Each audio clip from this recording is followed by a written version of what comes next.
melihat penanganan wabah pandemi COVID-19 yang dilaksanakan oleh pemerintah Provinsi Sulawesi Selatan. Saya mungkin lebih memunculkan sejumlah kasus, sejumlah masalah yang ada, biar menjadi sorotan-sorotan kita, meskipun gambaran umumnya sebentar tentu kami akan juga sampaikan bagaimana sikap kami di DPR, dan sekedar saya sampaikan bahwa insya Allah besok kita akan mengundang Dinas Kesehatan Provinsi Selatan bersama Bapak Gubernur tentu dalam evaluasi triwulan.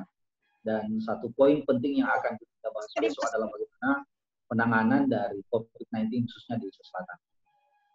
Pertama, tentu kami bersedih dan berduka setelah kemarin peningkatan pasien cukup signifikan, ada sampai 110 pertambahannya kemarin. Saya kira ini juga sudah semakin disempurnakan dengan status PDP provinsi dalam pengawasan yang disematkan oleh gugus nasional kepada Provinsi Sulawesi Selatan. Tentu ini harus menjadi warning, bukan saja buat pemerintah, tapi buat siapa saja, termasuk kita semua, bahwa ketika masalah dan tidak ada langkah-langkah aktif yang kita lakukan, maka tentu akan menyisakan persoalan yang amat besar di Sulawesi Selatan khususnya. Dari tenaga nakes misalnya, tenaga kesehatan, tentu kami juga berduka kemarin ketika diumumkan di salah satu kabupaten di wilayah selatan, tepatnya di Kabupaten Bulukumba, ada 2 dokter yang terpapar, selebihnya adalah tenaga kesehatan perawat, baik itu di sebuah puskesmas di Kecamatan Bulukumba maupun di Rumah Sakit Sultan Ren Raja Kabupaten Bulukumba. Ada beberapa masalah yang kami amati. Yang pertama, bahwa kalau mencermati persoalan yang ditimpa oleh Andi Adi dulu, Pak Sulut, ini yang kemarin cukup menghebohkan dan viral. Kami berpendapat bahwa masalah ini tidak perlu terjadi kalau seluruh laboratorium kita maksimalkan atau PCR kita maksimalkan sehingga status PDP tidak perlu ada. Kenapa status PDP tidak perlu ada? Karena kita cepat dalam menyampaikan.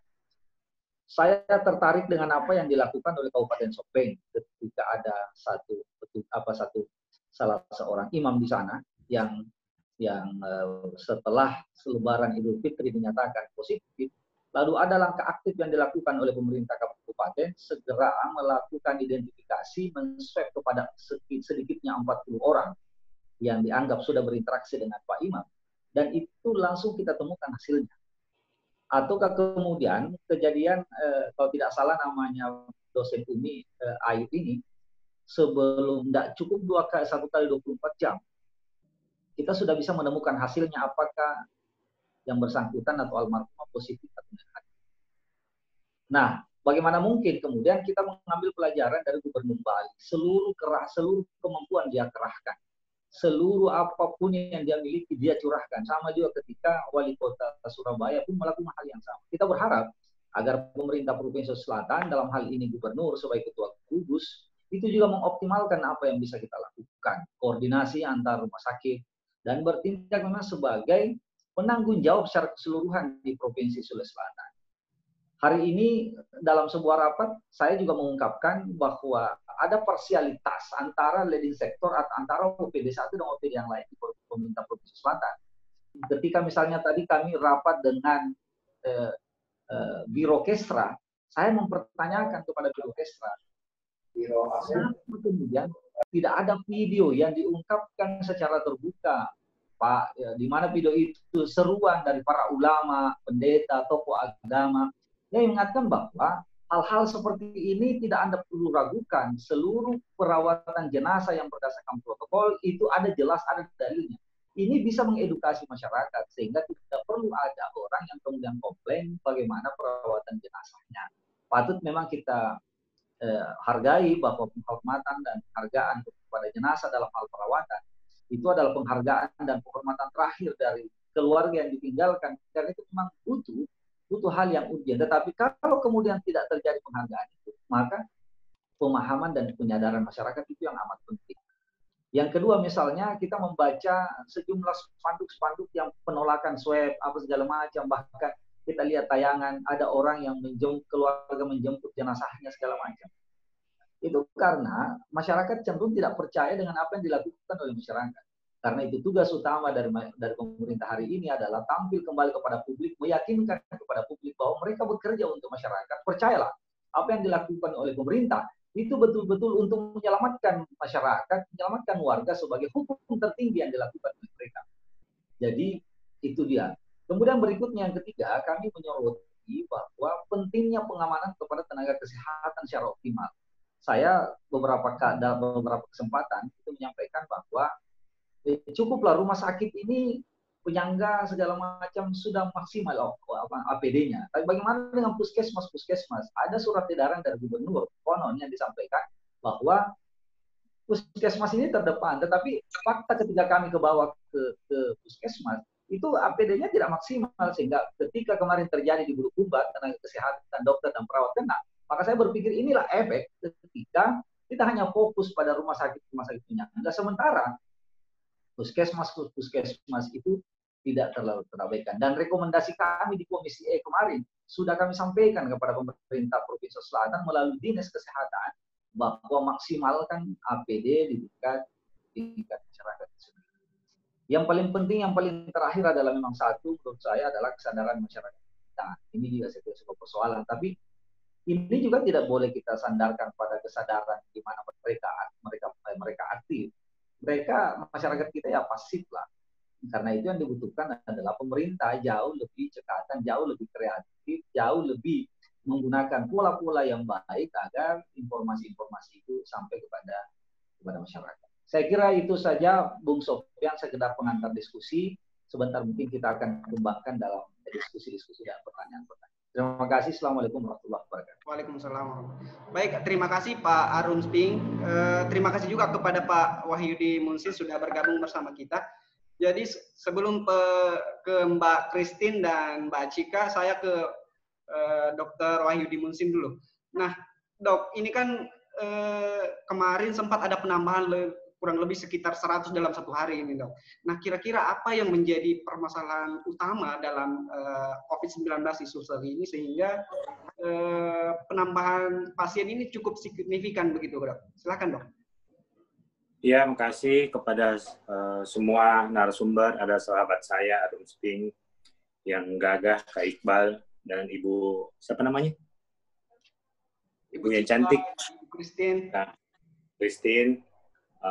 Saya ingin menyampaikan terima kasih banyak atas undangannya. Saya ingin memberikan ilustrasi bahwa kalau kita naik mobil, kalau giginya mobil itu ada 5, kita baru di gigi 2. Gigi 2 masuk ke 3. Artinya, ini yang disampaikan bahwa Sulsel masuk urutan ke-4, 5 besar daripada seluruh Indonesia. Tentunya ini kalau kita rata-ratakan dengan jumlah penduduk dan yang terinfeksi positif, kita urutan kedua. Artinya, ini bisa menjadi barometer atau ukuran kita bahwa belum layak kita untuk new normal life. Karena kita berbicara data statistik kesehatan. Dari data statistik kesehatan ini jelas bahwa angka-angkanya masih trennya naik terus. Kalau tren naik terus, maka ini kita harus bertanya, karena apa ini? Banyak faktor. Pertama, karena lab kita sudah semakin canggih, jadi kita bisa men-tracking, kita bisa memeriksa masyarakat kita dengan cepat. Jadi hasilnya cepat diketahui. Dibanding daerah lain yang lambat karena memang alatnya yang terbatas. Kita alatnya lumayan canggih, berarti kita bisa mendeteksi. Yang kedua, faktor yang kedua adalah faktor habit atau kebiasaan masyarakat kita. Kebiasaan masyarakat kita ini di saat PSBB saja pernah kita lihat viral di Pantai Losari justru ramai dengan orang jogging di hari Minggu, padahal PSBB ini. PSBB ini, apalagi PSBB tidak ada. Berarti kita bisa berpikir secara logika saja bahwa sedangkan ada aturan PSBB saja, masyarakat melanggar. Masyarakat tetap beraktivitas seperti tidak ada masalah. Apalagi tidak ada. Nah, yang ketiga adalah saya melihat masyarakat ini sudah mulai jenuh. Sudah mulai jenuh karena kita melihat masyarakatnya jenuh, akibatnya dia berkata begini, ya dulu gue lah, yang penting saya happy, padahal nyawa melayang, nyawa taruhannya. Pertanyaan faktor yang keempat menurut saya adalah bagaimana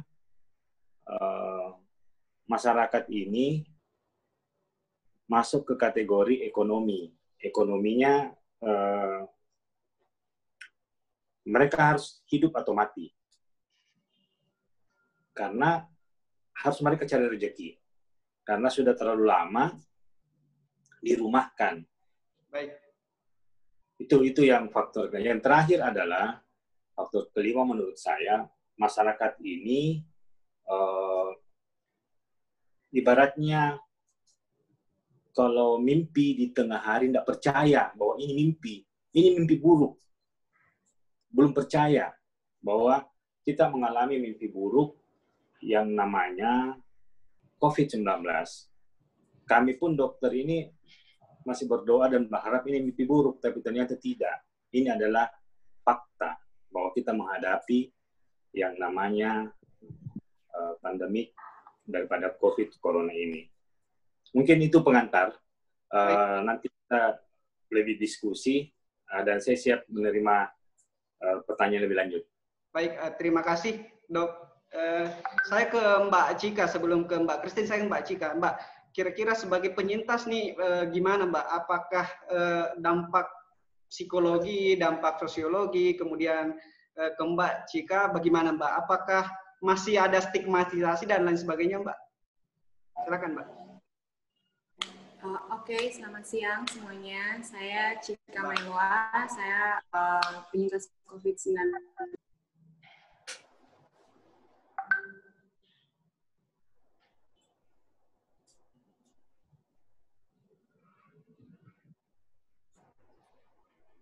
Swab yang ketiga positif kembali. Jadi saya diharuskan untuk karantina mandiri lagi di rumah dan swab lagi untuk dua kali swab tambahan gitu. Terus terang setelah pulang ke rumah dan mendapatkan kabar bahwa saya kembali positif itu efeknya cukup pengaruh ke psikologi saya. Saya lebih shock dibandingkan vonis positif yang pertama kali. Terus pastinya ada patah semangat juga. Selama 2 hari itu Mas Sofian, saya di kamar terus, saya nangis, saya merasa kok di rumah sakit saya merasa sudah fit sekali, sudah bisa ngapa-ngapain, saya merasa udah nggak sakit sama sekali lah. Tetapi pada saat saya sudah di rumah, saya sudah siap untuk berkumpul dengan keluarga, dengan anak-anak, ternyata saya harus positif kembali. Itu yang membuat mental saya down dan merasa bahwa oh ternyata bisa nih terjadi hal seperti ini dan apapun berarti bisa terjadi dong, dan mulai muncul pikiran-pikiran yang kemana-mana, pikiran negatif dan segala macam. Itu pasti awalnya. Namun setelah dari fase murung tersebut kembali, saya bertemu dengan orang-orang yang membangkitkan semangat saya, terutama keluarga, support system saya yang paling utama, dan juga tetangga. Surprisingly, mereka sangat mendukung keluarga saya, supportnya terlihat sekali dengan SMS, WhatsApp, terus ada beberapa ketua lingkungan datang ke rumah, terus orang-orang dari gereja kami juga saling mendoakan, terus banyak lah ya support dari masyarakat yang saya rasakan. Jadi stigma bahwa masyarakat itu mengucilkan pasien COVID-19 itu tidak terjadi terhadap keluarga kami. Seperti itu maksudnya. Oke Mbak. Saya ke Mbak Christine. Ini kan Mbak Christine ini adalah pasien positif COVID-19 dan ada juga anaknya yang masih kecil juga ikut terpapar COVID-19. Kira-kira Mbak ceritakan dulu kenapa dan kenapa bisa terpapar COVID-19 ini dan penanganannya sekarang bagaimana Mbak? Silakan Mbak. Oh ya, baik. Selamat siang semuanya. Salam sejahtera, saya Christine Rovani. Saya pasien penderita COVID-19. Sebenarnya saya sudah konfirmasi swab 3 kali negatif. Tetapi kemarin sempat saya swab lagi, dan saya baru dapat berita pagi tadi kalau ternyata saya kembali positif. Jadi saya sebenarnya kalau ditanya terpaparnya seperti bagaimana, saya agak sulit untuk menceritakan secara rinci karena selama ini saya stay home. Saya sudah tidak praktek selama kurang lebih 2,5 bulan. Saya sudah tidak pernah praktek. Saya tidak pernah keluar bekerja. Saya bekerja dari rumah. Kebetulan saya dosen di Fakultas Kedokteran Gigi Unhas dan saya memberikan kuliah dan lain sebagainya semuanya dari rumah. Saya tidak pernah ke kantor. Cuman memang beberapa kali saya paling hanya pergi berbelanja ke swalayan, itu pun 2 atau 3 minggu sekali. Jadi saya agak sulit tracingnya ya, bagaimana, tapi kemungkinan yang terakhir saya pergi itu adalah di swalayan yang kebetulan agak rame. Itu saja yang saya tahu. Itu saja yang terakhir tempat saya pergi. Kemudian gejala yang saya alami itu adalah anosmia, jadi penciuman saya hilang sama sekali. Saya tidak bisa mencium bau apapun, bahkan bau cairan detol yang sangat tajam pun sudah saya tempel di hidung tidak tercium. Itu awalnya yang membuat saya mulai was-was, khawatir, walaupun hidung saya tersumbat seperti flu, tapi ini bukan flu biasa bagi saya, karena selama ini saya tidak pernah flu seperti begitu.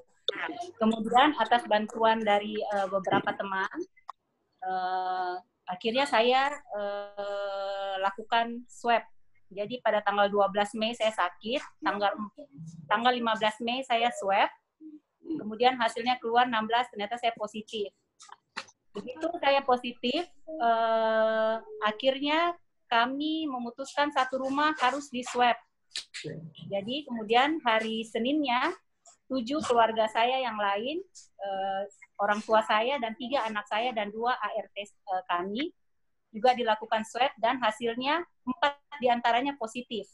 Jadi yang positif ibu saya, 70 tahun, pasien 70 tahun dengan penyakit penyerta diabetes dan juga hipertensi. Kemudian anak saya umur 8 tahun, dan anak saya yang kecil umur 3 tahun, dan 1 ART saya. 4 tahun. Ya. 3 tahun. Baik Mbak. Saya ke Mbak Cika dulu. Mbak, kira-kira bagaimana ini? Ini kan di Sulsel sudah masuk provinsi dalam pengawasan pemerintah pusat. Nah, sarannya atau kepada masyarakat yang masih tidak mengindahkan protokol kesehatan dan lain sebagainya, kemudian meningkatnya pasien COVID-19 yang mencapai 100 orang kemarin. Nah, kira-kira bagaimana Mbak? Apa saran dan penyampaian kepada masyarakat Kota Makassar dan Sulsel pada umumnya? Silakan Mbak. Saya speechless ya, karena setelah beberapa hari kemarin sudah dibuka kembali diringankan ya PSBB ya. Saya melihat teman-teman ada yang di Makassar juga, ada juga yang di luar Makassar. Mereka tidak mengindahkan protokol kesehatan, yang mana harus pakai masker, harus social distancing, keluar, harus tidak jaga jarak lah, itu intinya. Mungkin mereka belum merasakan, belum melihat sendiri kerabatnya atau keluarganya atau dirinya sendiri merasa sakit COVID-19 ini, dan mungkin mereka nggak kena dampaknya juga kali ya, cuman mungkin bosen di rumah. Jadi mereka tidak mengindahkan protokol kesehatan tersebut. Saran saya, cuman satu sih untuk teman-teman di luar sana yang masih tidak social distancing dan melakukan protokol kesehatan itu harus berempati terhadap kejadian-kejadian di luar sana yang bukan konspirasi, yang bukan cerita hayalan. Ada beberapa orang yang masih ternyata positif terus setelah beberapa kali swab test, seperti kakak saya, Dr. Christine, dan juga kasus seperti saya juga, dan ternyata bisa menular ke anak-anak juga. Mungkin bisa dipikirin, mungkin di rumah tuh ada orang tua, ada ponakan, ada anak, ada macam-macam lah gitu ya. Jadi yang pasti sih harus berempati sih, Mas Sofyan. Kalau manusia nggak ada empati ya susah sih untuk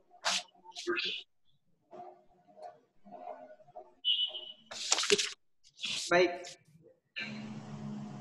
Mbak. Saya ke Pak Iqbal Sultan. Nah, Pak Iqbal, kira-kira apa yang salah dengan komunikasi ke pemerintah misalnya dan masyarakat, sehingga misalnya fenomena hari ini ada yang menolak rapid test, kemudian ada yang menculik jenazah dan lain sebagainya. Apa yang salah Pak dengan komunikasi pemerintah yang ada hari ini Pak? Silakan Pak. Oke, Dek Sofyan. Assalamualaikum warahmatullahi wabarakatuh buat semua peserta webinar kita. Selamat sore, ya selamat siang menjelang sore. Terima kasih Dek Sofyan, Dr. Koboy, mana Dr. Koboy, Pak Wahyudin Musin, Pak Arum Sping. Pak Arum Sping sini namanya asik juga nih karena mungkin saudara dengan Michael Spinks, itu ada dua petinju namanya Michael Spinks. De Cika Mailoa, semoga cepat sehat ya dan jaga kesehatan dan tetap semangat. Agar supaya tetap bahagia katanya. Ibu Christine, Prof. Hani apa kabar? Ibu dosen. Baik, alhamdulillah. Pada saat Dek Sofyan sebenarnya meminta saya untuk ikut terlibat ini membicarakan tentang bagaimana komunikasi pemerintah sekarang ini. Ya, memang menarik ini karena kenapa saya ditempatkan pembicara terakhir, kelihatannya bahwa semua ini ada pada intinya pada persoalan komunikasi. Padahal komunikasi bukanlah panacea, bukanlah obat mujarab untuk menyelesaikan semua masalah, tetapi bisa menjadi salah satu dari penyebab terjadinya hiruk-pikuk yang sekarang kita rasakan ini. Ini sebenarnya bermula dari awal ini, Sofyan. Pada saat pandemi ini sudah mewabah ini dan belum dijadikan pandemi oleh WHO, pada saat itu masih ada berkeliaran di sekitar Wuhan. Tapi pada saat itu media sudah sangat luar biasa gencar-gencarnya untuk menyampaikan informasi ini ke seluruh dunia, termasuk kita di Indonesia. Tetapi apa yang terjadi, saya kira semua orang bisa lihat bagaimana bisa mengikuti dengan baik, bagaimana para pemimpin pendapat kita, mulai dari presiden, menteri, sampai struktur-struktur di bawahnya itu kelihatannya santai saja gitu. Kelihatannya menganggap ini sebagai sesuatu yang kecil kemungkinannya sampai di Indonesia kan gitu ya. Dengan demikian maka para opinion leader kita itu malah membuat joke-joke tentang COVID-19 ini. Waktu itu belum menjadi COVID, masih corona ya, masih virus corona gitu ya, belum istilah COVID-19, masih corona. Dan akhirnya apa yang terjadi, masyarakat kita, ya memang masyarakat kita masyarakat santai juga kan, di Indonesia itu pada umumnya, lalu kemudian pimpinan kita juga santai, maka terjadilah santai kuadrat kan begitu. Akhirnya kita tidak mempersiapkan. Beda dengan kemungkinan saja karena kita juga belum melakukan satu penelitian dan informasi yang akurat. Mungkin seperti yang lebih dekat di Cina seperti Vietnam dan Thailand. Walaupun Thailand dan Vietnam lebih duluan terpapar dibanding Indonesia, tapi mereka jauh lebih siap gitu. Apa yang salah satu menjadi kesiapan mereka itu adalah kesiapan untuk menyebarkan informasi yang akurat, yang memberikan pencerahan, yang kemudian tidak membuat masyarakatnya itu kelabakan gitu. Apa yang terjadi pada saat masyarakat itu mendapatkan informasi yang tanda kutip tidak sepantasnya atau tidak disiapkan dengan baik, tidak dimanage dengan baik kepada masyarakat, yang kemudian inilah terjadilah kekacauan. Dan kekacauan ini membuat kemudian masyarakat itu menjadi panik. Awalnya kan semua kita panik ini. Siapa yang tidak mengatakan panik pada saat pertengahan Maret, tiba-tiba Presiden sendiri yang mengumumkan bahwa kita sudah ada corona, sudah ada yang terpapar 2 orang kan gitu. Padahal dari banyak para ahli virologi itu, ahli virus mengatakan sebenarnya bukan pada Maret, sebenarnya bisa jadi itu jauh sebelumnya, mungkin sudah Januari sudah kena kan gitu ya. Saya tidak ngerti juga ini. Mungkin nanti Dr. Koboi bisa menyampaikan ini, apakah benar itu kita sebenarnya sudah ada yang terpapar pada awal-awal tahun kan gitu. Tetapi kan kenapa kita tidak siap? Karena pemerintah kita tidak siap. Pemerintah kita tidak memanage komunikasi dengan baik gitu, tidak mempersiapkan gitu. Nah, kan yang seharusnya ini yang muncul ke depan ini pada saat kondisi seperti ini kan harusnya kan Menteri Kesehatan dengan Menteri Kominfo kan Kominfo. Ya, ini Menteri Kesehatan menyampaikan terkait dengan bagaimana kita mempersiapkan diri menyangkut tentang menghadapi pandemi ini. Katakanlah kalau belum sampai WHO mengumumkan itu sebagai penyakit pandemi, paling tidak kita harus siap-siap. Andaikan itu sampai ke Indonesia, apa yang kita harus lakukan? Lalu kemudian Kominfo, ya komunikasi informasi, itu kan harusnya kan mempersiapkan informasi-informasi yang penting, gitu ya. Yang penting yang harus dipahami, dimengerti, dipahami dan dilakukan oleh masyarakat. Tetapi kan yang keluar jok-jok kan gitu ya. Mulai dari presiden, menteri sampai yang di bawahnya memberikan jok-jok yang kemudian tidak usah saya ulang joknya, saya kira semua kita sudah pernah baca bagaimana para pemimpin pendapat kita malah tidak menyiapkan itu, malah dengan santainya menganggap itu bahwa itu kemungkinan hanya sampai di sekitar Cina saja, dan kemudian mungkin kalau negara-negara lain yang terpapar itu ya sekitarnya itu mungkin Thailand lah, Vietnam lah, dan segala macamnya kan, tiba-tiba kan loncat ke Singapura. Pada saat sampai di Singapura saja, kita belum menyiapkan diri, gitu, bayangkan. Nah, karena kita tidak siap, maka kita tidak mempersiapkan komunikasi di saat krisis. Padahal, dalam sebuah organisasi, apalagi organisasi yang lebih besar seperti negara ini, kan, gitu, bangsa, negara, harusnya itu dipersiapkan, bukan hanya dalam persoalan yang dimaksud dengan krisis itu adalah krisis alam, gitu ya, seperti gempa bumi, banjir, dan segala macamnya. Krisisnya termasuk kan krisis kesehatan kan begitu. Nah ini yang tidak dipersiapkan dengan baik oleh opinion leader kita, pemimpin kita. Nah sehingga apa yang terjadilah kepanikan. Bisa umpamanya, mohon maaf saya umpamanya memberikan ilustrasi beberapa hari, 2-3 hari yang lalu dan kemarin ini masih beritanya masih sangat aktual sekali di secara nasional, mungkin juga bisa ini muncul di luar ya, di luar negeri. Bagaimana peristiwa pengambilan paksa jenazah yang PDP. Kan gitu ya. Ini menarik ini. Di Makassar itu terbanyak. Mungkin yang pertama memang di Manado ya, tapi kemudian di Makassar itu 3 kali. Di rumah sakit, di 3 rumah sakit yang berbeda. Ini artinya apa?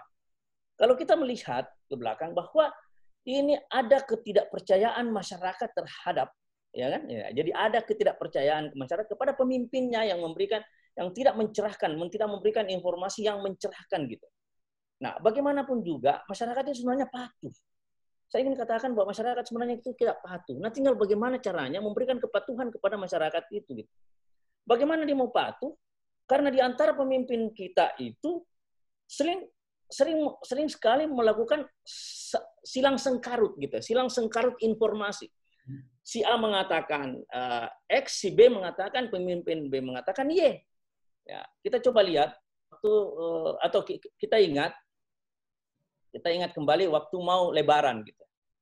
Ya kan gitu. Masih ingat deh Sofyan, waktu mau Lebaran. Bagaimana diawali oleh wali kota kita, dia pejabat wali kota kita mengatakan akan dibuka masjid, akan diberikan izin untuk masjid dan lapangan untuk dipakai Lebaran. Besoknya Pak Gubernur itu melakukan bantahan kan gitu. Nah, ini apa artinya sebenarnya? Bahwa kita itu tidak siap untuk melakukan suatu komunikasi di masa krisis gitu. Ini ketidaksiapan kita. Karena apa? Kita tidak melakukan koordinasi dengan baik. Padahal organisasi yang sehat itu jika mampu memperlihatkan melakukan satu manajemen komunikasi yang terkoordinir. Nah, kita lihat ya apa yang dilakukan oleh gubernur dengan wali kota, yang mereka melakukan saling bantah-bantahan. Jadi sehingga terjadilah law of attraction di dalam masyarakat kita. Hukum tarik menarik gitu.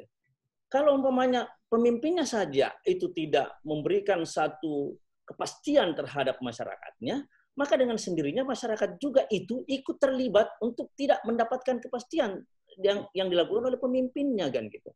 Kalau masyarakat itu tidak mendapatkan kepastian, akhirnya dia akan mencari informasi sendiri. Nah, apa yang terjadi? Sekarang kita lihat, saya kira dengan mata telanjang kita bisa lihat yang bisa beredar di banyak sosial media, penolakan lorong-lorong RT RW itu untuk tidak dilakukan rapid. Ya kan gitu ya, Dek? Soalnya bagaimana begitu banyak di antara masyarakat kita itu menolak, dan penolakannya itu yang membuat Dr. Koboi itu di sosmed juga itu memberikan satu perlawanan, dan kawan-kawan ya, para dokter-dokter dan para medis itu melakukan satu perlawanan. Ini kan akhirnya mereka saling ketemu yang harusnya tidak dilakukan gitu, face to face gitu. Akhirnya mereka saling berkonflik, komunikasi informasi yang seharusnya tidak dilakukan. Ini akibat apa? Akibat pemimpin pendapatnya itu yang tidak melakukan suatu action komunikasi yang dimanage dengan baik gitu. Nah, terjadilah kekacauan gitu. Nah, akibat karena kekacauan yang tadinya diawali dengan kepanikan, turun menjadi acuh, apatis, dan jenuh. Iya, jenuh. Ya, untuk apa? Yang akhirnya kejenuhan itu memunculkan satu pembuatan spanduk. Kami menolak dengan tegas rapid, ya tes rapid. Ada malah dengan tulisan-tulisan yang seadanya kan gitu. Ya kadang-kadang salah tulis juga. Ya rapid test dia tulis rapid sex gitu kan gitu. Itu entah itu apakah itu mereka melakukan guyonan atau memang karena kemampuannya untuk menulis seperti itu. Nah, itu kan itu menarik ini. Ini kasus. Yang kasus kemudian ditanggapi oleh pemimpin pendapat lagi untuk ya katakanlah seperti peristiwa pengambilan paksa ini sebenarnya kasus yang tidak harus dilakukan dengan kekerasan lagi, kekerasan dilawan kekerasan gitu. Tadi malam kita melihat bagaimana para Forkopimda, apakah istilahnya itu di pemerintahan provinsi itu, ada gubernur, ada pangdam, ada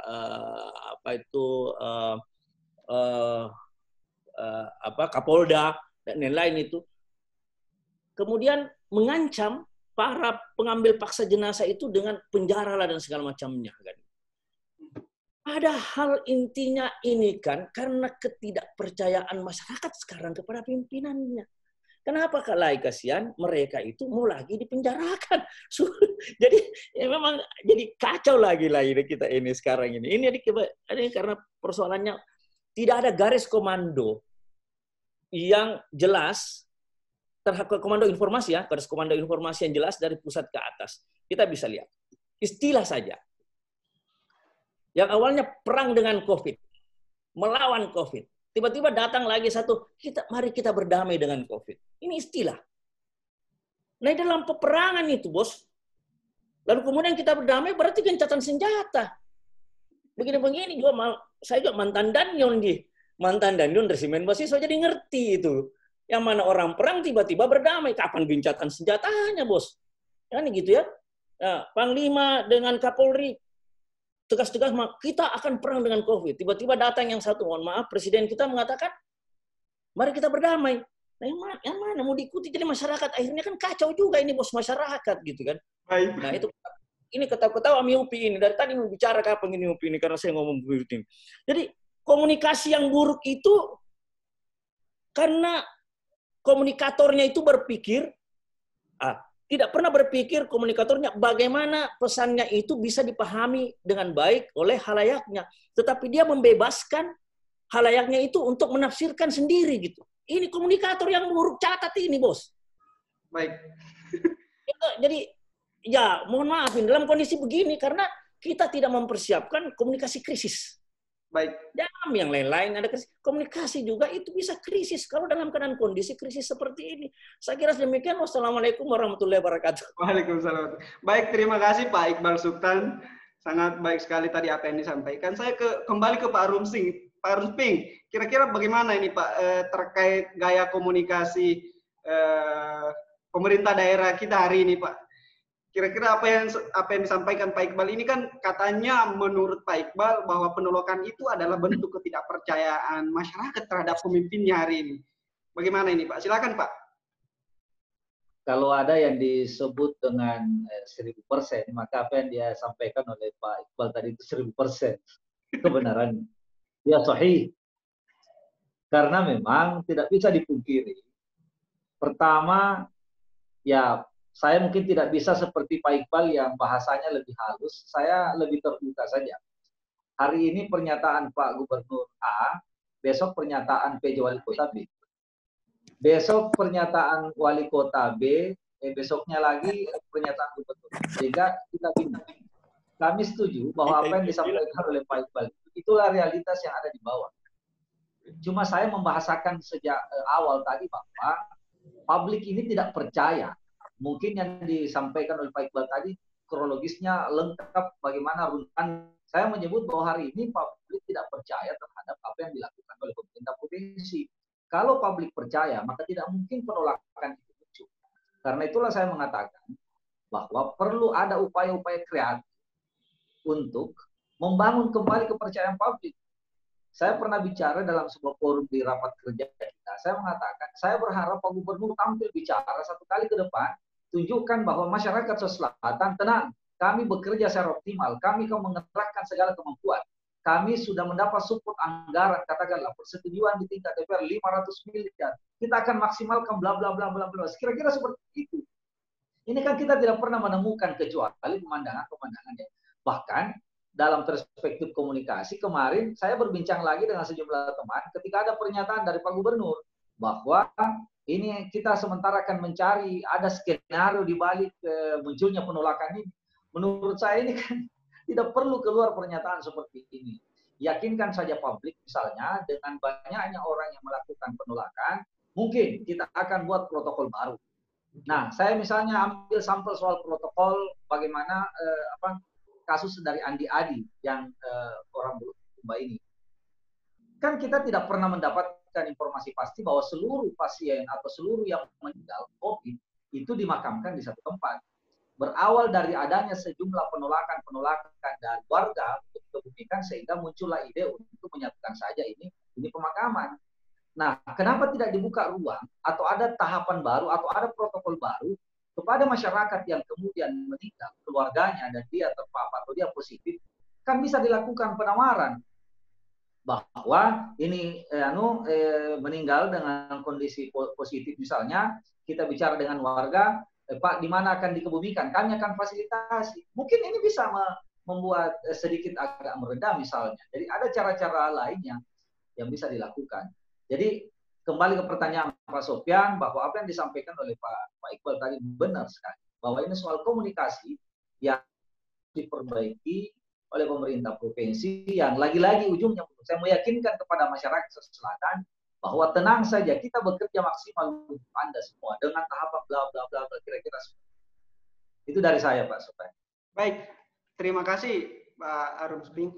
Saya jadi pikir saya ke Mbak, sebelum saya buka sesi kedua saya ke Mbak Cika dulu. Mbak Cika, nah melihat apa yang disampaikan Pak Iqbal kemudian Pak Arum Sping, nah ini kan rupanya ada kurangnya trust masyarakat terhadap pemerintah atau pemimpin hari ini. Nah, kira-kira sebagai penyintas, Mbak, sarannya kepada masyarakat yang mulai jenuh mungkin dengan situasi hari ini, situasi komunikasi dan komunikasi pemerintah daerah kepada masyarakat dan lain sebagainya, sarannya untuk masyarakat supaya tidak terpapar COVID-19, supaya tidak berkerumun dan lain sebagainya apa, Mbak? Silakan, Mbak. Saran saya, memang kita harus harus melanjutkan hidup karena tidak mungkin terus-terusan seperti ini.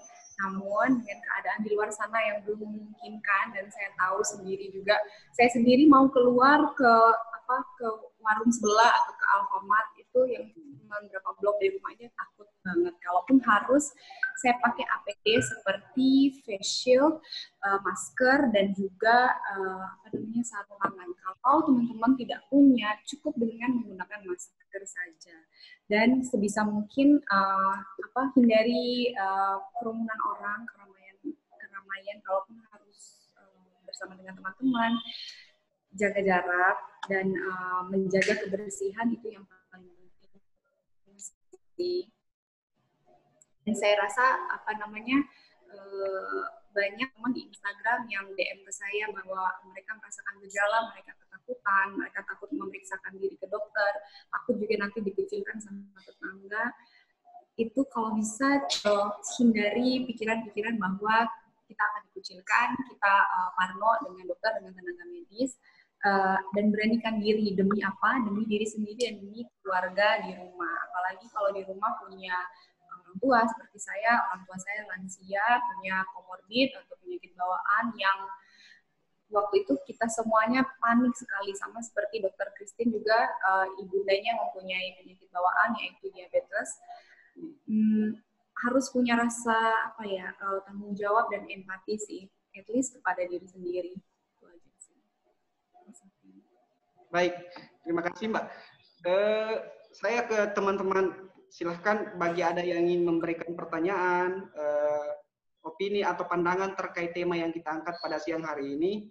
Saya persilahkan teman-teman yang ingin memberikan pertanyaan, pandangan terkait tema yang kita angkat pada siang hari ini. Silakan.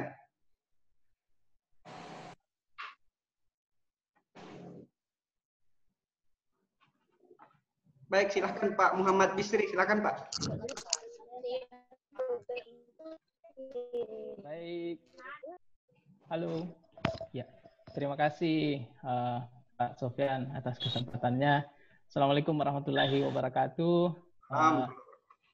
Ada guru saya Bapak Iqbal Sultan, kemudian sahabat saya Pak Dr. Wahyudi Muhsin, kemudian wakil kita di DPR Pak Arum Sping, dan dua ibu ini yang sudah sangat luar biasa memberikan sharingnya kepada kita tentang bagaimana COVID-19. Pertama-tama ya mungkin baru ketemu juga dengan teman-teman semua. Sini ada Kak Upi juga tadi saya lihat ya. Minal aidin wal faizin dulu. Mohon maaf lahir batin. Nah, dari topik yang kita angkat tadi sangat tercerahkan oleh apa yang disampaikan oleh Pak Iqbal, bahwa ini perlu ada penanganan dalam hal komunikasi dari tokoh-tokoh masyarakat. Nah, saya hanya mungkin menyampaikan pandangan bahwa apa yang perlu kita lakukan. Jadi perlu kita pahami bahwa saat ini masyarakat kita mengalami beberapa fase seperti dalam model yang disajikan oleh Kubler-Ross, bahwa ada fase denial dan fase anger, kemudian sampai ujungnya nanti fase acceptance. Nah, saat ini sejak waktu awalnya mendengar virus corona itu beredar di mewabah di negara lain, di Cina misalnya, baik pemerintah maupun masyarakat itu masih berada di fase denial. Istilahnya gini, enggak ji, masih jauh ji, seperti itu. Ada juga yang bilang, kalau di Indonesia itu enggak ji karena iklimnya ya tidak sama dengan di Cina, seperti itu. Jadi mulai dari pemerintah sampai ke bawah. Nah, itu yang terjadi. Nah, kemudian setelah berkembang beberapa bulan, 2-3 bulan, masyarakat mulai menerima bahwa memang ada wabah corona, seperti itu. Dan mulai memahami bahwa ada protokol-protokol yang harus diikuti. Nah, selanjutnya masuk lagi ke fase berikutnya, fase yang diistilahkan dengan new normal. Mulai lagi masyarakat denial kembali, tidak siap menerima kondisi harus beraktivitas dengan segala keterbatasan seperti itu. Nah, singkat saja Pak, bagaimana Pak? Ya, nah poinnya adalah kita perlu melihat siapa yang signifikan untuk mempengaruhi masyarakat. Ya, salah satu contoh di sebuah lorong di daerah Tidung sana sempat dipasang spanduk penolakan rapid test, tapi beberapa jam kemudian diturunkan kembali karena tokoh masyarakat turun tangan bahwa oh ini hal yang tidak pantas untuk karena ada kata-kata kotor apa di spanduk itu, akhirnya tokoh masyarakat turun tangan. Nah, maksud saya di sini baik pemerintah maupun termasuk dengan media bisa mengajak siapa yang signifikan mempengaruhi orang-orang di sekitar kita. Ya, contoh misalnya orang tua terhadap anak. Nah, kalau di lingkungan lebih luas mungkin tokoh masyarakat terhadap warga di sekitar rumahnya, misalnya RT, RW, dan imam misalnya di lingkungan situ. Seperti itu mungkin pandangan saya. Baik, terima kasih Pak Muhammad Bisri.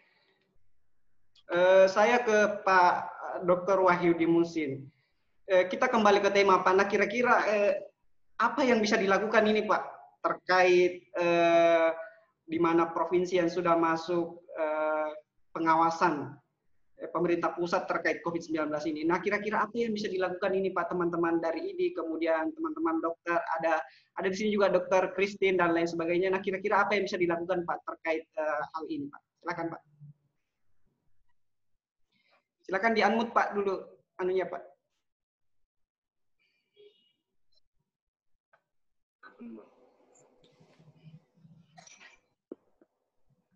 Ya mungkin saya lebih concern ke, sebelum jawab pertanyaan Bung Sofyan, saya mungkin concern ke kejadian-kejadian yang akhir-akhir ini ya. Pertama, soal pengambilan jenazah yang lagi marak sudah 3 kali, terutama di Buang Baji, Dadi, sama di Stella Maris.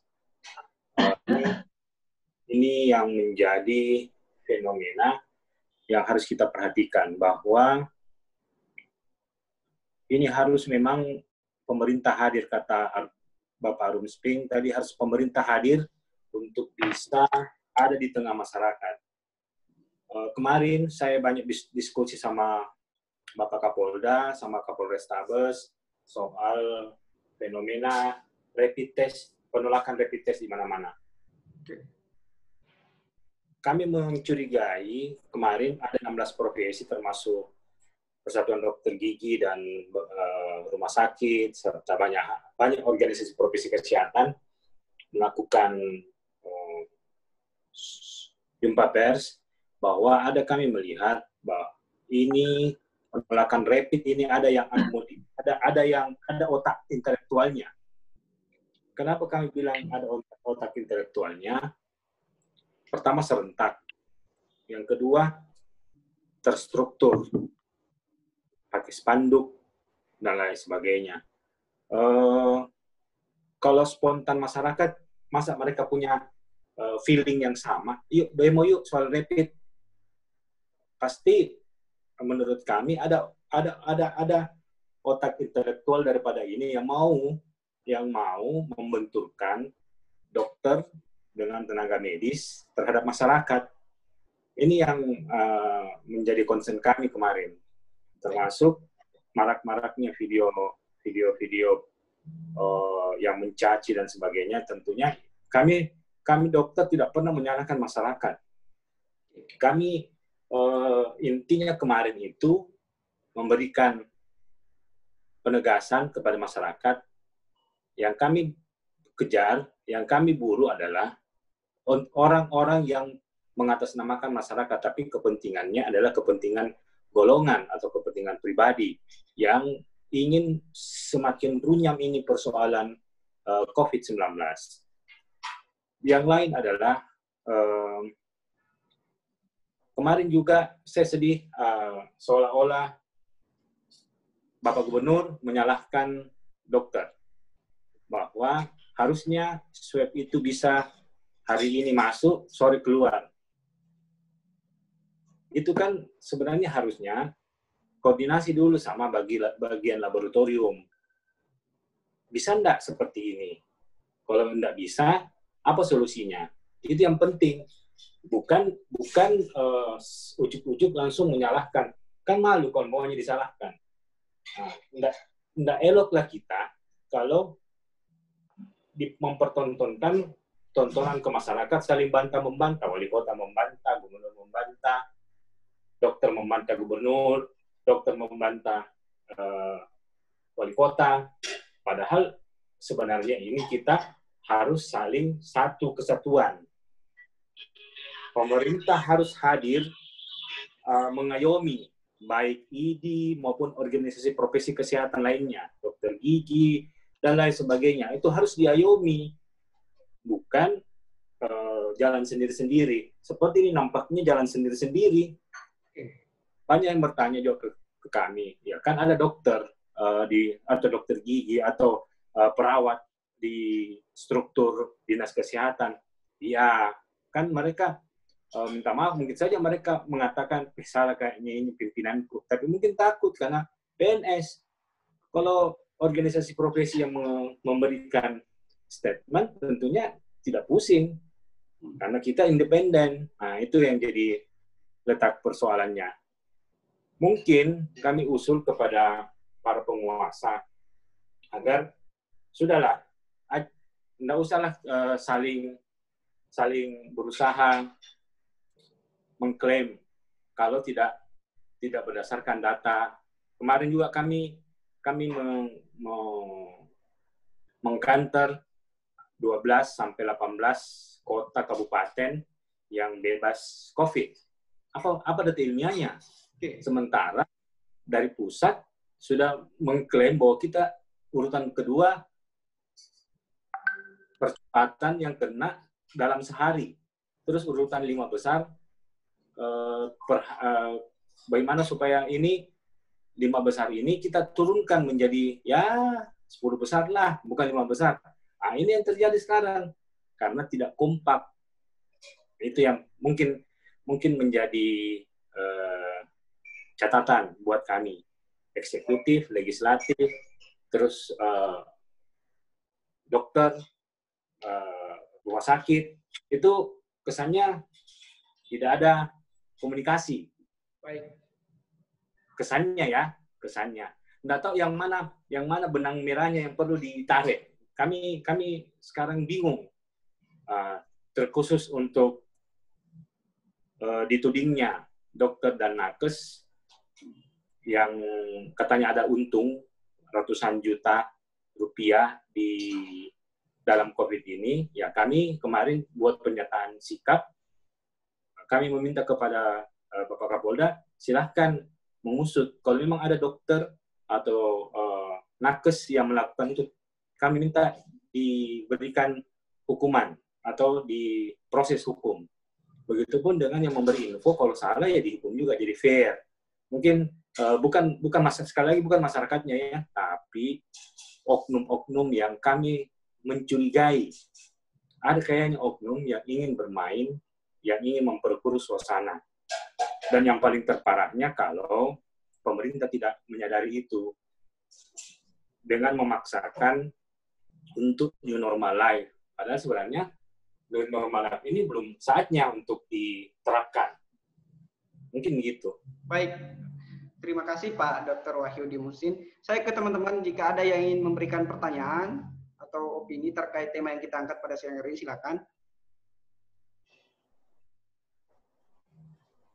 Oke, jika tidak ada,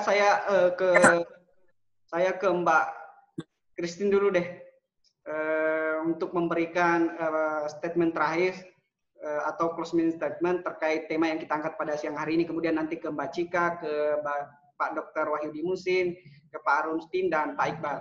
Saya ke Mbak Christine dulu. Silakan Mbak, statement terakhir terkait tema yang kita angkat pada siang hari ini. Ya baik, makasih Mas Sofyan. Mungkin saya hanya ingin menyampaikan saja dan sedikit menegaskan bahwa COVID-19 benar-benar ada dan benar-benar bisa menularkan pada semua orang. Itu yang pertama. Ini terbukti karena di dalam keluarga saya yang mengalami sendiri. Saya usia 39, ibu saya usia 70 tahun, ART saya usia 20 tahun, anak-anak saya usia 7 dan 8 dan 3 tahun. Artinya COVID-19 ini bisa terjadi pada usia berapa saja, itu yang yang penting adalah kondisi ibu, anak-anak dan ART saya itu adalah OTG tanpa gejala. Dan berdasarkan yang saya disampaikan juga oleh dokter yang merawat saya bahwa saat ini ada 80-90% justru itu adalah OTG. Jadi mungkin dan kondisi ini memang bergelombang. Ini terbukti pada saya sudah 3 kali swab negatif, kemudian kembali swab saya kembali positif. Artinya kita tidak pernah tahu virus ini bagaimana masuk ke dalam tubuh kita dan reaksi dalam tubuh kita seperti apa. Dan kita juga harus lebih berwaspada lagi karena memang di luar sana yang banyak itu adalah OTG. Kita tidak akan tahu orang yang ada di sebelah kanan kita, kiri kita, depan kita, belakang kita kelihatannya sehat itu benar-benar sehat. Hendak bahwa kami tidak ada gejala demam, tidak ada gejala batuk, tidak ada gejala sesak. Kondisi kami biasa-biasa, anak-anak biasa-biasa saja, dan ibu saya juga puji Tuhan biasa-biasa saja ART. Cuman saya sedikit yang bergejala yaitu tadi. Artinya bahwa memang harus lebih berwaspada untuk saat ini. Dan orang-orang yang berkeliaran di luar sana kita tidak pernah tahu apakah mereka benar-benar sehat dalam tanda kutip sehat atau mereka adalah OTG. Mungkin itu saja sih yang bisa saya share berdasarkan pengalaman saya. Terima kasih Mas Sofian. Baik, terima kasih Mbak Christine. Saya ke Mbak Cika. Mbak Cika, closing terakhirnya terkait tema yang kita angkat pada siang hari ini, Mbak. Silakan, Mbak. Saya merasakan sekali gimana nggak enaknya menjadi pasien COVID-19, baik itu secara psikis dan secara apa yang gejala-gejala apa saja yang saya rasakan. Gejala yang saya rasakan, kalau saya bisa share, saya ada demam tinggi, terus setelah itu setelah 3 hari demam, habis itu turun demamnya, berlanjut kepada batuk kering, terus susah untuk bernafas atau sesak. Dan diperparah dengan saya nggak bisa mencium makanan apapun, bau-bauan apapun itu, tidak bisa merasakan apapun yang masuk ke dalam mulut saya tidak bisa, lidah saya sama sekali tidak berfungsi. Ibu saya di lain pihak merasakan gejala yang sama pada saat pertama-pertama, lalu hari ke-7 atau ke-6 dia tidak bisa makan sama sekali, bukan tidak bisa makan sama sekali, tidak mau minum, beliau lemas sekali, ada diare, ada mual juga. Ini cukup memukul untuk keluarga saya, keluarga inti saya, adik-adik saya tersebar di seluruh Indonesia juga, ada yang di Jakarta, ada yang di Bali. Mereka mau pulang ke rumah pada saat itu mau Paskah, tidak bisa, mau melihat orang tuanya menjaga keponakannya dan melihat kakaknya sakit, itu juga tidak bisa karena terbatas oleh PSBB. Ini cukup memukul dari dalam dan juga dari luar. Untuk teman-teman di luar sana yang masih belum tahu bagaimana tidak enaknya menjadi pasien COVID-19, bisa searching, mungkin bisa Google, bisa tanya kepada saya apa-apa aja, dan yang mempunyai gejala yang sama, jangan takut untuk memeriksakan diri ke dokter yang terdekat, puskesmas, rumah sakit, ke IGD langsung, jangan parno melihat tenaga medis, memakai APD lengkap, jangan langsung panik. Jangan panik itu merupakan slogan yang untuk semua orang, untuk masyarakat sekarang ini, karena dengan kita panik, imun tubuh rendah, gampang untuk masuk penyakit. Itu yang saya rasakan. Waktu saya di rumah, saya sempat panik melihat berita waktu itu ada mayat-mayat di Ekuador, dan itu saya demam lagi. Nah itu penting banget untuk menjaga asupan berita atau informasi apapun pada saat pandemi seperti ini sih, Mas Sofian dan teman-teman, dan juga kebersihannya itu yang paling penting. Terima kasih. Baik, terima kasih Mbak Cika. Saya ke Pak Dr. Wahyudi Musin. Dok, silakan terkait closing statement-nya, Dok, terkait tema yang kita angkat pada siang hari ini, Dok. Silakan, Dok. Ya, kami dari Ikatan Dokter Indonesia mungkin pilih seluruh dokter Indonesia menyampaikan bahwa dokter berani dengan hati, pernah menyerah, tidak pernah ada kata hashtag itu terserah. Kami selalu berprinsip bahwa menolong pasien adalah sumpah kami untuk sampai akhir hayat, dan tentunya masyarakat pun yang tadi disampaikan oleh Ibu Cika bahwa jangan sampai kena corona. Jangan sampai kita memandang enteng ini virus corona, karena virus corona ini bisa saja menghampiri kita, keluarga kita. Kata Dr. Christine juga tadi, bahwa memang memandang enteng itu awal daripada malapetaka. Makanya saran kami kepada seluruh masyarakat agar lebih berhati-hati. Umpamanya kalau pulang dari luar, simpanlah baju, pakaian, cuci di situ, baru masuk ke rumah. Pastikan steril. Terus sampai juga di dalam rumah, usahakan agar makanan-makanan yang kita konsumsi betul-betul bisa terukur higienitasnya. Karena jangan sampai higienitas ini yang bisa awal daripada masuknya COVID-19. Menurut saya, ke depan itu mungkin virus COVID ini akan ada di samping kiri kanan kita. Benar kata Pak Presiden itu, bahwa berdamai, tapi kata damai sebenarnya salah menurut saya. Berdamai maksudnya itu nanti kita akan menjadi bertetangga lah dengan COVID ini. Artinya cepat sekali dia akan masuk kalau kita lengah. Itu yang poinnya. Dan melihat daripada yang terkena pada hari ini sangat luar biasa, semakin meninggi jumlahnya. Makanya kami mau menyampaikan kepada seluruh masyarakat, jaga imunitas tubuh, khususnya mood. Kalau moodnya bagus, maka insya Allah antibodi kita akan secara alami akan terbentuk. Dan Dr. Gigi Christine tadi sudah menyampaikan semuanya bahwa OTG itu sangat banyak di masyarakat, yang tentunya OTG ini orang tanpa gejala, bukan berarti kita harus hindari, tapi justru kita harus rangkul supaya bisa sembuh, dan masyarakat harus diedukasi baik-baik bahwa virus corona ini memang ada, bukan bilang virus ini tidak ada. Mungkin begitu. Baik, terima kasih Dr. Wahyudi Musin. Saya ke Pak Arun Sping. Pak, closing statement terkait tema yang kita angkat pada siang hari ini, Pak. Pertama, menurut saya tetap kepada optimalisasi langkah-langkah yang dilakukan oleh pemerintah.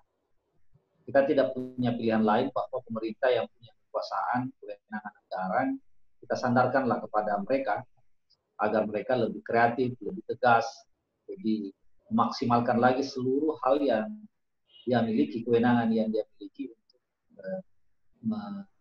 mensupport agar seluruh kekhawatiran kita sampai pada pandemi ini bisa betul-betul berakhir. Tentu di dalamnya kita meminta agar ada evaluasi terhadap apa yang telah dilakukan selama ini. Yang kurang tentu harus diperbaiki, yang belum tentu kita akan maksimalkan. Khususnya kepada tenaga medis, ini yang selalu menjadi sorotan kami di komisi, agar dimaksimalkan. Tenaga medis juga yang terpapar, lalu siapa lagi yang akan merawat ketika ada warga yang terpapar. Yang paling terakhir adalah masyarakat. Saya pikir ada penjelasan dari narasumber kita yang lain. Maaf, sebelum saya lupa, poin penting tadi dari apa yang disampaikan oleh Pak Iqbal, komunikasi yang harus diperbaiki oleh pemerintah kita, agar publik percaya, publik yakin bahwa betul-betul pemerintahnya bekerja dan ada untuk masyarakat. Nah, kembali ke yang terakhir, kita harus mawas diri, tetap hati-hati. Apa yang disampaikan oleh Pak Dr. Koboy, Pak Dr. Yudi, saya pikir adalah hal yang paling ampuh untuk kita lakukan dengan mengindahkan segala protokol himbauan pemerintah untuk hidup bersih, asupan, menjaga imunitas. Saya pikir itu hal yang harus kita maksimalkan. Ada yang saya lupa, tenaga kesehatan masyarakat perlu juga kita harapkan kehadiran agar turun mengedukasi masyarakat. Kita hanya bermain di wilayah penyembuhannya begitu, sementara preventif dan promotifnya kita lengah. Kita hanya berada pada wilayah kuratif. Itu saya lihat yang kami amati. Itu saya kira closing statement saya dari lantai 7. Baik, terima kasih Pak Arumsping. Saya ke Pak Iqbal Sultan. Nah, sekaligus memberikan pencerahan Pak terkait terkait masalah komunikasi pemerintah hari ini. Kemudian bagaimana gaya komunikasi yang baik, kemudian bagaimana yang selama ini dilakukan belum maksimal. Nah, kira-kira untuk penyampaiannya bagaimana, Pak? Silakan Pak Iqbal. Silakan di-unmute dulu, Pak. Oke, terima kasih Dek Sofyan. Saya berharap Pak Arum jangan dulu keluar karena mungkin saya ada beberapa hal yang saya titip karena Pak Arum ini kan wakil kita. Nanti kalau bisa agak keras sedikit juga nanti kepada pimpinan daerah kita. Sorry Pak Arum. Siap, bro. Siap. Beberapa hal yang memang belum saya sampaikan tadi memang saya simpan di belakang ini karena kita berharap ya, kalau tidak salah bermohon, tapi sangat berharap agar supaya pemimpin di daerah kita khususnya itu melakukan konsistensi, jangan inkonsistensi. Gitulah. Jadi inkonsistensi di antara mereka ini kan yang kita takutkan akhirnya berakibat kepada terjadinya perilaku apatis dari masyarakat. Yang seperti tadi yang kita berikan, yang kita sampaikan di awal tadi tentang peristiwa-peristiwa pengambilan paksa dan segala macam itu sebenarnya sudah terjadi apatis terhadap pimpinan kita. Dan saya berharap sekali lagi mohon yang kemarin katakanlah memang mungkin ada aturannya, ada undang-undangnya dan segala macamnya, tetapi ancaman-ancaman seperti umpamanya memenjarakan bagi keluarga yang mengambil paksa jenazah dan segala macamnya itu saya kira perlu dipertimbangkan ini. Apalagi Pak Kapolda itu keluar dari mulutnya Pak. Nah kalau sudah keluar dari mulutnya itu kan itu menjadi hukum juga, itu hukum tidak tertulis, itu yang kita takutkan, kasihan. Kecuali kalau ada unsur-unsur apa itu istilahnya itu orang-orang yang memang mendorong-dorong itu untuk melakukan hal yang seperti itu. Tetapi kalau masyarakat itu, maksud saya keluarganya memang murni itu melakukan itu ya karena mereka terjadi ketidakpatuhan itu karena apatisme, jenuh karena kondisi yang diakibatkan juga oleh pimpinan daerahnya kan gitu. Itu satu. Yang kedua ya karena terjadi inkonsistensi karena diakibatkan karena adanya saling berbantahan. Nah, saling berbantahan inilah yang kemudian kita tidak inginkan itu muncul. Mengapa terjadi saling berbantahan? Karena saya melihat sekarang ini kadang-kadang ya analisis saya bisa salah ini kan. Kelihatannya era pandemi COVID-19 ini dijadikan juga panggung oleh para aktor-aktor politik kita gitu. Sorry kalau saya salah gitu kan. Aktor politik itu kan bukan anggota DPR yang saya maksud ya, tetapi pimpinan daerah itu aktor politik. Nah ini aktor-aktor politik kita, mulai dari atas ya, mohon maaf dari presiden, menteri, semua yang tidak ada kaitannya semua ngomong gitu. Tiba-tiba jago semua ngomong tentang ini. Maksudnya berikanlah kepada mereka yang memang berhak untuk ngomong gitu. Nah hal-hal yang lain yang bisa ikut terlibat itu jika diminta ya saya kira bisa. Tetapi jangan masing-masing berlomba menjadikan arena untuk saling menarik perhatian dan agar supaya bisa ya kan kalian sudah populer semua sebenarnya, tidak usahlah terlalu banyak memakai panggung ini yang seharusnya bukan panggungnya kan gitu. Nah sehingga kelihatan media juga tadi siapa ya Pak Dr. Koboy mengatakan ini media juga ikut terlibat, tapi media saya lihat ini sudah kehabisan kalimat juga untuk melakukan fear appeal gitu ya, jadi seruan rasa takut.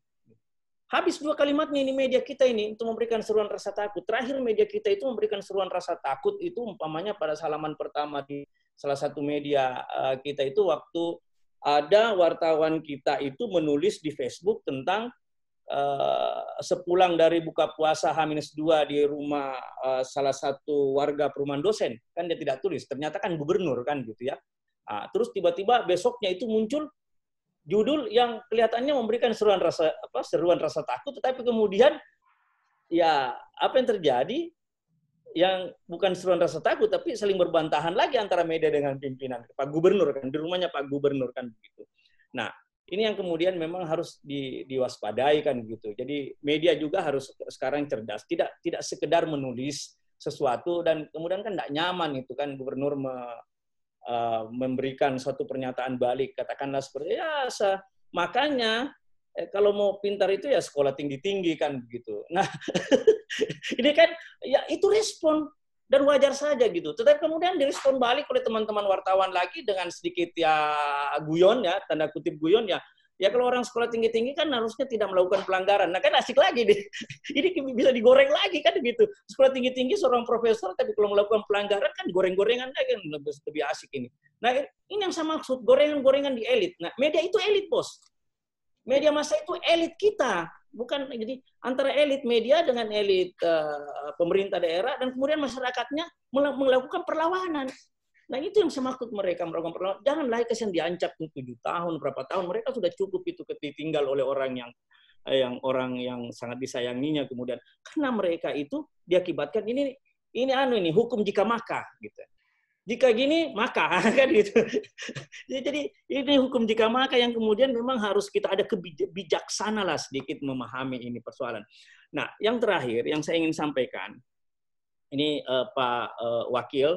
Tolong itu nanti kalau ketemu siapakah gitu pimpinan daerah itu jangan terlalu banyak name calling Pak. Di dalam teknik propaganda itu ada namanya name calling. Name calling itu terlalu banyak istilah-istilah gitu. Name calling nanti bisa dilihat dibaca mungkin. ODP, OTG, PDP, cluster, carrier gitu. Ini name calling bos. Name calling yang kemudian seperti Mbak Cika umpamanya. Name callingnya apa? Tadi Dek Sofian memberikan name callingnya apa Dek Sofian? Itu Mbak Cika orang yang penyintas. Ternyata ada di kamus. Penyintas itu yang tidak pernah kita baca. Siapapun mungkin di antara kita ini jarang membaca itu penyintas. Penyintas itu orang yang bisa bertahan hidup di kamus itu. Nah, tapi kan banyak di antara kita yang tidak tahu. Tapi ya katakanlah penyintas agak enak. Tapi kalau pakai ODP, OTG, PDP, nah jangan-jangan OTT. Kan gitu. Jadi akhirnya kan terlalu banyak name calling itu. Cluster lah. Kenapa marah Pak Gubernur? Karena ada name calling di situ. Ada cluster. Ya kan? Lalu kemudian mengatakan bahwa itu carrier gitu. Nah, makanya harus sekolah tinggi-tinggi untuk tahu. Masa kita harus sekolah tinggi-tinggi hanya dengan cluster dan carrier gitu kan? Cukup kita buka Google kan itu kita sudah tahu. Nah, jadi tolong dikurangi tuh name calling itu. Baik Pak. Kalau bisa tuh menulis sedikit lagi. Kalau bisa diperbanyak itu testimoni dari Mbak Cika, testimoni dari Mbak Christine Rohani harus diperbanyak bos. Karena dia yang merasakan. Kalau orang pernah bayangkan orang yang tidak merasakan ngomong tentang COVID ini menghambar gitu. Perbanyak testimoni. Saya suka begitu Mas Sofian, Adik Sofian mengatakan akan menghadirkan penyintas. Apa itu penyintas Dek Sofian? Pak itu istilah orang yang pernah kena ternyata Sofian juga tidak baca kamus ternyata ya, hanya mendengar-dengar juga kan itu. Nah makanya mau sekolah tinggi-tinggi kok Dek Sofian kalau supaya kau tahu itu penyintas. Jadi itu ya. Perbanyak plain false. Ada juga plain false di dalam propaganda. Plain false ini penting. Pak Gubernur kemarin sempat melakukan plain false waktu dia diwawancarai oleh salah satu media dengan korban keluarga korban. Suaminya itu dari Bulukumba, siapa namanya? Pandi Baso itu. Iya. Itu dia melakukan plain false. Asik itu. Saya suka. Walaupun Pak Gubernur, saya berharap sebenarnya ada orang lain yang menjadi juru bicara, bukan Pak Gubernur menjadi juru bicara gubernur dan menjadi juru bicara COVID di provinsi. Aduh, perubahannya ini harusnya Pak Gubernur ini memikirkan begitu luas ini Sulawesi Selatan ini luar biasa. Jangan bukan hanya COVID, bos. Dia Tommy jadi juru bicara, dia Tommy gubernur, dia Tommy ketua posko. Kapan berpikir tentang Sulawesi Selatan kalau begitu kan? Walaupun COVID itu memang mendunia kan, pandemi ya kena lagi dan segala macam. Harusnya jangan dia lah jadi bicara. Tapi dia sempat melakukan plain vlog. Saya suka karena dia mengajak, dia merasakan, dia seperti merasakan dia empati dan kemudian dia minta maaf, saya suka itu. Jadi plain vlog itu harus dilakukan. Dan yang terakhir itu bandwagon. Nah, bandwagon juga harus dilakukan. Nah, oleh karena itu teman-teman ini jangan hanya persoalan memahami persoalan kesehatan virus COVID-19 ini dengan pendekatan kesehatan. Banyak pendekatan-pendekatan bisa dilakukan seperti pendekatan komunikasi politik itu, Bos. Propaganda itu ke pendekatan komunikasi politik yang bisa mengajak masyarakat itu kemudian merasakan merasakan apa yang kita rasakan sekarang dan kemudian bersama-sama melakukan perlawanan tanda kutip mungkin atau perdamaian, ya terserah nanti yang mana kita pilih, dan tidak ada yang keluar dari lingkaran itu. Nah sekarang masyarakat kita ini kan sudah banyak yang keluar, yang menulis di spanduk-spanduk di lorong-lorong itu keluar dari sistem gitu kan. Itu karena tidak diatur dengan baik gitu. Harus menghadirkan itu ahli-ahli budaya, harus menghadirkan ahli-ahli sosiologi, karena orang Sulawesi Selatan itu beda dengan orang Jawa lah. Karakter ini itu pendekatan budaya dan pendekatan sosiologis. Tidak harusnya peraturan-peraturan itu dituangkan itu, kemudian apa yang dilakukan di Jawa dilakukan di Sulawesi Selatan. Walaupun kita ini satu Indonesia, tapi ada karakter masyarakat yang kemudian berbeda. Itu yang harus dipahami. Baik. Ini. Saya kira cukup demikian. Terima kasih banyak Pak Arum mendengarkan. Baik. Terima kasih banyak Pak Iqbal Sultan. Sebelum saya ucapkan perbanyak Cika dan perbanyak siapa lagi satu itu? Mbak Christine, Pak. Ya Mbak Christine. Ya supaya dia bisa melakukan testimoni gitu. Karena orang yang testimoni itu pasti akan lebih didengar daripada seperti saya yang tidak, mudah-mudahan tidak merasakan. Baik. Terima kasih banyak Pak Iqbal Sultan. Wassalamualaikum warahmatullahi wabarakatuh. Pak Arun Sping sudah menjadi pembicara pada kita ini. Mbak Cika, Mbak Christine, Pak Dr. Wahyudi Musin. Terima kasih banyak Pak. Saya akhiri. Wabillahi taufiq wal hidayah. Assalamualaikum warahmatullahi wabarakatuh. Selamat siang. Selamat sore. Terima kasih banyak Pak. Mbak Cika, terima kasih banyak. Mbak Christine, terima kasih banyak. Terima kasih Mas Sufyan. Semuanya sehat selalu. Cuma semua.